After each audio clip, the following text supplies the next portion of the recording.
Anies Baswedan, dari Wikipedia Bahasa Indonesia, Breaking News Channel, membacakan, untuk Anda. Haji Anies Rashid Baswedan, SE, MPP, PSD, lahir tanggal 7 Mei tahun 1969 adalah akademisi, aktivis sosial, dan politisi Indonesia. Setelah mengenyam pendidikan di bidang ilmu politik dan pemerintahan, Anies berkarir sebagai akademisi. Ia menjabat sebagai Rektor Universitas Paramadina selama 8 tahun, dan menggagas gerakan Indonesia Mengajar. Ia kemudian ikut serta dalam konvensi calon presiden yang diselenggarakan oleh Partai Demokrat pada tahun 2013. Pada bulan Oktober 2014, ia ditunjuk oleh Presiden Joko Widodo menjadi Menteri Pendidikan dan Kebudayaan pada Kabinet Kerja, namun dicopot 2 tahun kemudian. Prabowo memberikan restu dan dukungan kepada Anies, Sandi, menjadi salah satu paslon pada Pilkada DKI Jakarta 2017. Anies dan Sandiaga Uno diusung oleh Gerindra dan PKS memenangkan pemilihan umum Gubernur DKI Jakarta tahun 2017 mengalahkan Basuki Cahayapurnama.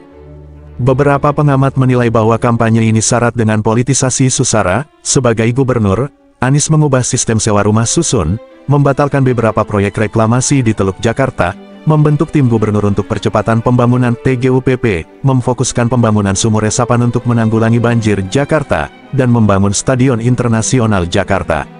Melanjutkan janji kampanyenya, ia mengimplementasikan program pembentukan wirausahawan baru melalui OKOC. Pada bulan September tahun 2022, Anies menyatakan bahwa dirinya siap mencalonkan diri menjadi Presiden Indonesia pada pemilihan presiden tahun 2024. Ia dideklarasikan sebagai bakal calon presiden oleh Partai Nasdem pada bulan Oktober 2022, beberapa bulan sebelum tahapan pemilihan presiden secara resmi dimulai. Kehidupan pribadi, Anies Baswedan dilahirkan di Kuningan, Jawa Barat pada tanggal 7 Mei tahun 1969. Dalam keluarga, ia mempunyai 2 saudara kandung yang menjadi adik-adiknya, yaitu Ridwan Baswedan dan Abdillah Baswedan. Dia dibesarkan di Yogyakarta dan orang tuanya bekerja sebagai akademisi. Ayahnya, Rashid Baswedan adalah mantan dosen di Fakultas Ekonomi Universitas Islam Indonesia, sedangkan ibunya, Alia Rashid adalah guru besar di Fakultas Ilmu Sosial dan Ekonomi Universitas Negeri Yogyakarta. Anies merupakan tokoh berketurunan Arab, sekaligus cucu dari Abdurrahman Baswedan, seorang jurnalis, diplomat, dan pejuang kemerdekaan Indonesia. Keluarga inti Anies Baswedan, 2013. Anies menikah dengan Ferry Farhati Ganis, pada tanggal 11 Mei tahun 1996. Pasangan ini dikaruniai 4 orang anak, yaitu Mutiara Anissa, Mikhail Azizi, Kaisar Hakam, dan Ismail Hakim. Ia memenuhi undangan dari Salman Abdul Aziz untuk menunaikan ibadah haji pertama kalinya bersama dengan istrinya, Ferry Farhati dan ibunya, Alia Rashid pada September tahun 2017. Masa muda, Anies mulai mengenyam pendidikan awal pada usia 5 tahun dan bersekolah di Taman Kanak-Kanak Masjid Syuhada, Kota Yogyakarta. Menginjak usia 6 tahun, Anies bersekolah di SD Negeri Percobaan 2, Kabupaten Sleman. Di masa kecilnya, Anies dikenal sebagai anak yang mudah bergaul dan memiliki banyak teman. Setelah menyelesaikan jenjang sekolah dasar, ia melanjutkan ke jenjang sekolah menengah pertama dan diterima di SMP Negeri 5 Yogyakarta. Anies bergabung dengan organisasi siswa Intras Sekolah OSIS di sekolahnya dan menduduki jabatan pengurus bidang hubungan masyarakat yang terkenal dengan sebutan Seksi Kematian. Karena tugasnya mengabarkan berita duka, Anies juga pernah ditunjuk menjadi ketua panitia tutup tahun semasa sekolah menengah pertama. Menyelesaikan pendidikan di jenjang sekolah menengah pertama, Anies meneruskan pendidikannya di SMA Negeri 2 Yogyakarta. Dia tetap aktif berorganisasi hingga terpilih menjadi Wakil Ketua OSIS dan mengikuti pelatihan kepemimpinan bersama 300 pelajar Ketua OSIS seluruh Indonesia. Alhasil, ia terpilih menjadi Ketua OSIS seluruh Indonesia pada tahun 1985. Pada tahun 1987, dia terpilih untuk mengikuti program pertukaran pelajar AFS, dan tinggal selama setahun di Milwaukee, Wisconsin, Amerika Serikat. Program ini membuatnya menempuh masa SMA selama 4 tahun dan baru lulus pada tahun 1989. Sekembalinya ke Yogyakarta, Anies mendapat kesempatan berperan di bidang jurnalistik. Dia bergabung dengan program Tanah Merdeka di Televisi Republik Indonesia Cabang Yogyakarta dan mendapat peran sebagai pewawancara tetap tokoh-tokoh nasional. Menginjak jenjang perguruan tinggi, Anies diterima masuk di Fakultas Ekonomi, Universitas Gadjah Mada, Yogyakarta pada tahun 1989. Dia tetap aktif berorganisasi, bergabung dengan Himpunan Mahasiswa Islam dan menjadi salah satu anggota Majelis Penyelamat Organisasi Himpunan Mahasiswa Islam Universitas Gadjah Mada. Anies menjabat sebagai Ketua Senat Mahasiswa di fakultasnya dan ikut membidani kelahiran kembali Senat Mahasiswa setelah dibekukan oleh Kementerian Pendidikan dan Kebudayaan. Dia terpilih menjadi Ketua Senat Universitas melalui Kongres pada 1992 dan membuat beberapa gebrakan dalam lembaga kemahasiswaan. Anies membentuk Badan Eksekutif Mahasiswa sebagai lembaga eksekutif dan memposisikan Senat sebagai lembaga legislatif yang disahkan oleh Kongres pada tahun 1993. Masa kepemimpinannya juga ditandai dengan dimulainya gerakan berbasis riset, sebuah tanggapan atas tereksposnya kasus Badan Penyangga dan pemasaran cengkeh yang menyangkut Utomo Mandala Putra, putra dari Presiden Soeharto. Dia turut menginisiasi demonstrasi melawan penerapan sistem dana sosial berhadiah pada bulan November tahun 1993 di Yogyakarta. Pada tahun 1993, Anies mendapat beasiswa dari Japan Airlines Foundation untuk mengikuti kuliah musim panas di Universitas Sophia, Tokyo dalam bidang kajian Asia. Beasiswa ini ia dapatkan setelah memenangkan sebuah lomba menulis bertemakan lingkungan, hingga pada akhirnya, Anies lulus dari Universitas Gadjah Mada tahun 1995. Setelah lulus kuliah, Anies bekerja di Pusat Antar Universitas Studi Ekonomi Universitas Gadjah Mada, sebelum mendapat beasiswa Fulbright dari American Indonesian Exchange Foundation, Bahasa Indonesia, Yayasan Pertukaran Pelajar Indonesia Amerika untuk melanjutkan kuliah masternya dalam bidang keamanan internasional dan kebijakan ekonomi di School of Public Affairs, Universitas Maryland pada tahun 1997. Ia juga dianugerahi William P. Cole III Fellow di universitasnya, dan lulus pada bulan Desember 1998. Sesaat setelah lulus dari Maryland, Anies kembali mendapatkan beasiswa untuk melanjutkan kuliahnya dalam bidang ilmu politik di Northern Illinois University pada tahun 1999. Dia bekerja sebagai asisten peneliti di Office of Research, Evaluation, and Policy Studies di kampusnya, dan meraih beasiswa Gral S. Mariano Fellow, penghargaan yang hanya diberikan kepada mahasiswa NIU yang berprestasi dalam bidang ilmu politik pada tahun 2004. Disertasinya yang berjudul Regional Autonomy and Patterns of Democracy in Indonesia menginvestigasi efek dari kebijakan desentralisasi terhadap daya respon dan transparansi pemerintah daerah serta partisipasi publik, menggunakan data survei dari 177 kabupaten dan kota di Indonesia. Dia lulus pada tahun 2005. Kiprah akademisi dan kegiatan sosial, Anies Baswedan saat presentasi Indonesia Mengajar, 2011.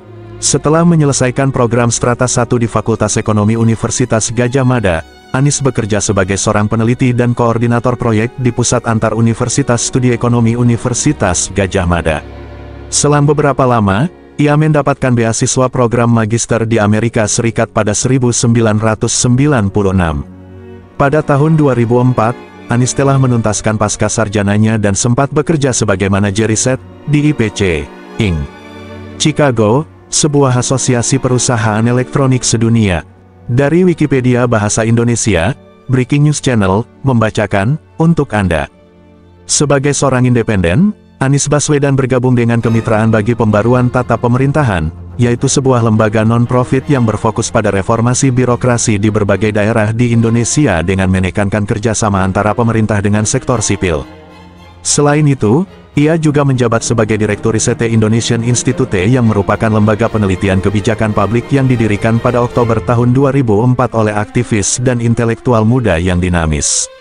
Karyernya di The Indonesian Institute tentu tidak terlepas dari latar belakang pendidikannya di bidang kebijakan publik. Pada tanggal 15 Mei tahun 2007, secara resmi Anies Baswedan dilantik menjadi Rektor Universitas Paramadina menggantikan posisi Rektor sementara, Sohibul Iman. Saat itu, ia merupakan rektor termuda di Indonesia, di mana usianya pada saat itu adalah 38 tahun.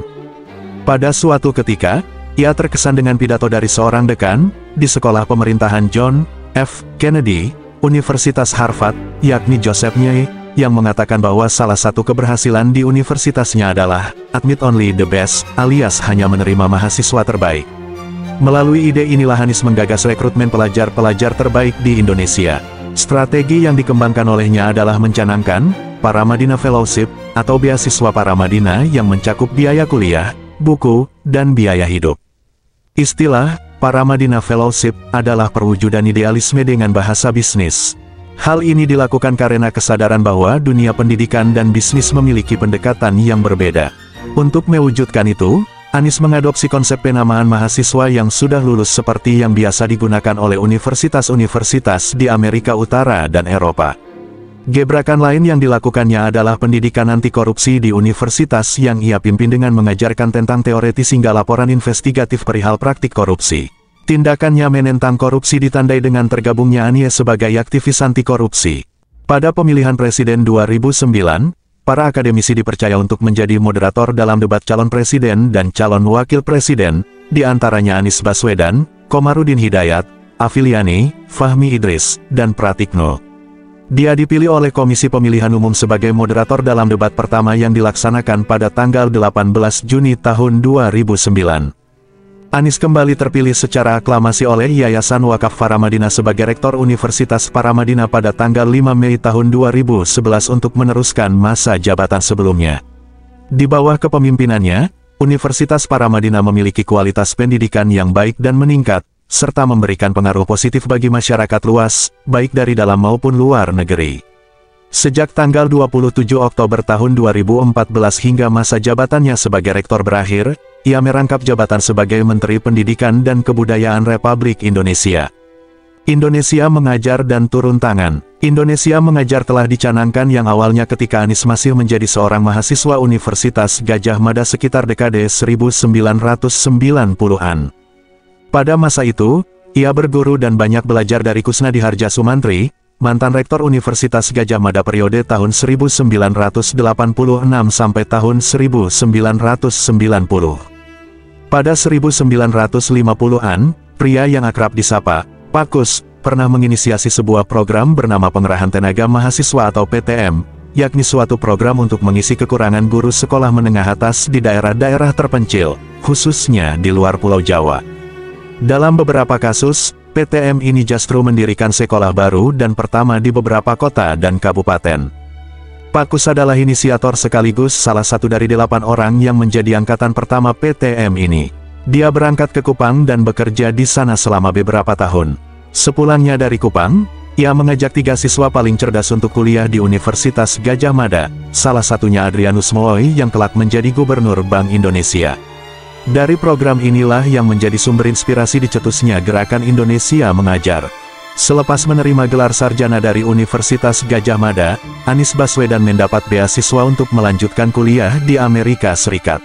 Tinggal, belajar, dan bekerja di sana membuatnya memahami bahwa anak-anak Indonesia membutuhkan kompetensi kelas dunia untuk bersaing di lingkungan global. Selain itu, anak muda Indonesia perlu memiliki pemahaman empatik yang mendalam. Atas dasar pemikiran itu, maka mulai munculnya ide besar untuk menggelorakan Indonesia Mengajar. Konsep dasarnya mulai terumuskan pada pertengahan 2009. Ketika itu, Anies mendiskusikan dan menguji idenya pada berbagai pihak. Gagasan ini kemudian siap diluncurkan ketika beberapa pihak berkenan menjadi sponsor. Proses untuk merancang dan mengembangkan konsep Indonesia Mengajar pun dimulai pada akhir 2009 dengan membentuk tim kecil yang kemudian berkembang hingga menjadi sebuah organisasi. Oleh karena itu, Anies pun dinobatkan sebagai pemimpin dari Yayasan Gerakan Indonesia Mengajar. Menurut Anies, keterlibatannya dalam Gerakan Indonesia Mengajar bukanlah semata-mata untuk modal politiknya. Selain Indonesia Mengajar, Anies juga menggagas Gerakan Turun Tangan sebagai sebuah usaha dalam mengajak seluruh masyarakat Indonesia untuk terlibat melunasi janji kemerdekaan dan mendorong orang baik mengelola pemerintahan. Maka dari itu, gerakan ini turut aktif dalam kegiatan sosial dan politik dengan mengupayakan keterlibatan anak-anak muda. Gerakan Turun Tangan dibentuk olehnya pada Agustus tahun 2013 dengan rasa kerelawanan tanpa pamrih. Melalui internet, gerakan ini dapat membantu relawan mencari, mengumpulkan, dan menggerakkan para sukarelawan di seluruh Indonesia berdasarkan keahlian masing-masing. Sistem pengelolaan relawan ini juga didukung melalui email dan layanan pesan singkat untuk mengundang para sukarelawan aktif dalam pelatihan sukarelawan di berbagai daerah. Gerakan Turun Tangan berupaya dalam menciptakan politik yang sehat dan matang.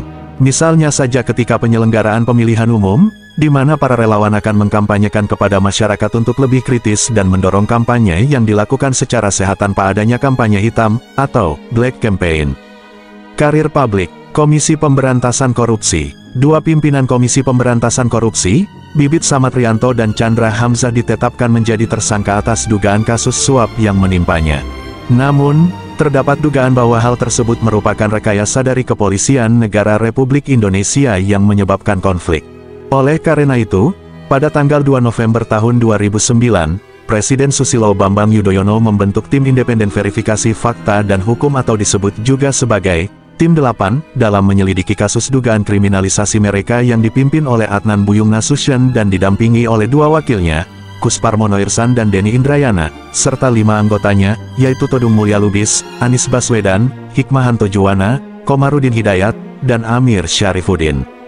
Nama Bibit dan Chandra sering pula dikaitkan dengan perseteruan antara Kepolisian Negara Republik Indonesia dan Komisi Pemberantas Korupsi atau lebih dikenal dengan konfrontasi cicak dan buaya. Komisi Pemberantasan Korupsi di bawah pimpinan Abraham Samad membentuk Komite Etik terkait kasus korupsi dan pencucian uang proyek Pusat Pendidikan Pelatihan dan Sekolah Olahraga Nasional di Hambalang, Bogor, yang beranggotakan 5 orang, diantaranya 2 anggota internal, yakni Bambang Wijoyanto dan Abdullah Hehamahua, serta 3 anggota eksternal, yaitu Abdul Mufti Fajar, Tumpak Katorangan Panggabean, dan dirinya. Tujuan pembentukannya adalah untuk menginvestigasi pembocor draft surat perintah penyelidikan Anas Urbaningrum yang berasal dari dokumen milik Komisi Pemberantasan Korupsi. Perihal ini, Anies ditunjuk sebagai ketua untuk memimpin komite ini dan Tumpak Panggabean sebagai wakilnya. Kemudian, pada tanggal 3 April tahun 2013, Komite Etik ini melakukan sidang terbuka dengan hasil bahwa asisten dari Abraham Samad, Wiwin Suwandi terbukti memberitahukan perihal penyelidikan kepada Anas Urbaningrum. Ia menyalin surat perintah penyelidikan yang belum diberi nomor kepada publik yang beredar di masyarakat sejak tanggal 9 Februari tahun 2013. Menteri Pendidikan dan Kebudayaan, Anies Rashid Baswedan semasa Hari Pendidikan Nasional, 2016. Sepak terjang Anies Baswedan di bidang pendidikan dan akademisi membuatnya diberi amanat menjadi Menteri Pendidikan dan Kebudayaan Republik Indonesia di Kabinet Kerja Pemerintahan Presiden Joko Widodo dan Wakil Presiden Muhammad Yusuf Kala. Ia menjadi salah satu menteri dari kalangan profesional di kabinet. Gebrakan pertamanya sebagai menteri adalah perubahan mekanisme pelaksanaan ujian nasional, kurikulum 2013, dan sertifikasi guru. Anies berpandangan bahwa pendidikan adalah kunci peningkatan kualitas manusia, di mana perlunya peran guru yang begitu sentral, sehingga kualitas guru juga harus ditingkatkan. Anies melakukan perubahan pertama dengan menunda pelaksanaan kurikulum 2013 dan kembali menggunakan kurikulum tingkat satuan pendidikan sebagai perangkat operasional pendidikan, serta menerapkan kurikulum 2013 pada beberapa sekolah secara terbatas. Faktor pada penerapan kebijakan ini, yaitu ketidaksiapan implementasi kurikulum. Namun, kebijakan ini justru menimbulkan penolakan dari mantan Menteri Pendidikan dan Kebudayaan Muhammad Nuh dan Dewan Perwakilan Rakyat Republik Indonesia yang menganggap bahwa kebijakan ini dilakukan tanpa kajian dan komunikasi, di mana penghapusan kebijakan kurikulum 2013 berimplikasi dengan anggaran negara. Pada mekanisme ujian nasional, Anies membentuk Indeks Integritas Ujian Nasional dengan tujuan untuk mengukur kejujuran siswa setiap daerah dan juga penilaian ujian nasional diberikan penjelasan, sehingga ujian nasional tidak lagi menjadi tolak ukur suatu kelulusan, melainkan hanya sebagai pemetaan pemerataan kualitas pendidikan daerah. Selain itu, ia merilis program uji kompetensi guru dan sertifikasi guru guna meningkatkan kualitas setiap guru di Indonesia, serta membentuk Direktorat Kayah Bundaan untuk menguatkan peran orang tua dalam mendidik anak.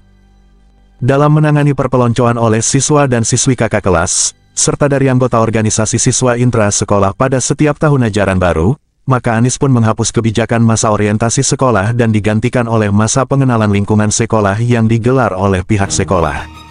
Ia juga mengangkat Direktur Jenderal Kebudayaan yang berasal dari non-pegawai negeri sipil secara lelang terbuka dan terpilihlah Hilmar Farid. Tak hanya itu, diangkat pula seorang staf ahli bidang regulasi pendidikan dan kebudayaan, yaitu Katarina Girsang. Tujuannya adalah untuk meninjau dan menyederhanakan berbagai aturan dan program kerja di Kementerian Pendidikan dan Kebudayaan. Selain program kerja, Anies juga mencanangkan kampanye-kampanye gerakan, seperti menghidupkan kembali konsep pendidikan oleh Ki Hajar Dewantara dalam menciptakan dan mengupayakan sekolah sebagai tempat yang menyenangkan bagi siswa dan siswi. Gerakan memuliakan guru, gerakan membaca 15 menit sebelum memulai kegiatan belajar dan mengajar untuk mendorong minat baca siswa dan siswi, dan mengantar anak di hari pertama sekolah bagi orang tua murid.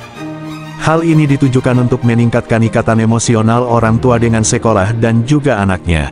Berbagai tantangannya dalam pelaksanaan tugas, yaitu kekerasan anak di sekolah, maupun kekerasan seksual pada anak yang sampai menyita perhatian nasional dalam berbagai kasus kriminal di berbagai daerah. Anies pun mengeluarkan berbagai peraturan Menteri Pendidikan dan Kebudayaan, dalam rangka menciptakan rasa aman di sekolah. Terdapat pula masalah administrasi guru honorer kategori 2 dan pelaksanaan ujian nasional berbasis komputer yang masih mengalami kendala teknis. Pada akhirnya, Presiden Joko Widodo memutuskan untuk melakukan perombakan kabinet yang mengharuskan Anies Baswedan digantikan oleh Muhadjir Effendi, seorang rektor Universitas Muhammadiyah Malang. Pemberhentian Anies dinilai bahwa dirinya kurang memprioritaskan program Presiden, yakni Kartu Indonesia Pintar.